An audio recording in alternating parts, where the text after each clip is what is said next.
បាទបងប្អូនអើយនេះថ្ងៃមុនថតបានបន្តិច5ពីវិធី AB នេះ GAB បងប្អូន GAB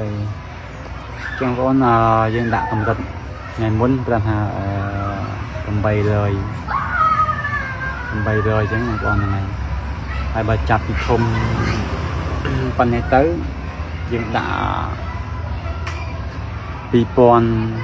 2500បាទ2500ឬមួយ2200ទៅក៏បានដែរ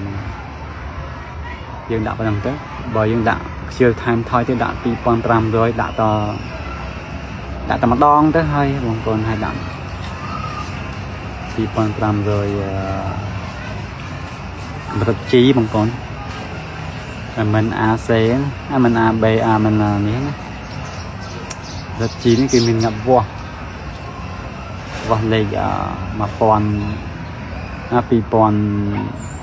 ទៅ2300យ៉ាងទៅ200យ៉ាងទៅកម្រិត GAB បងប្អូនហើយបើយើងអត់មានងាប់វាស់ទេយើងដាក់ 50cc ឬ 100cc ទៅប៉ុណ្ណឹងបងប្អូន 100cc AB A100 B100 បងប្អូន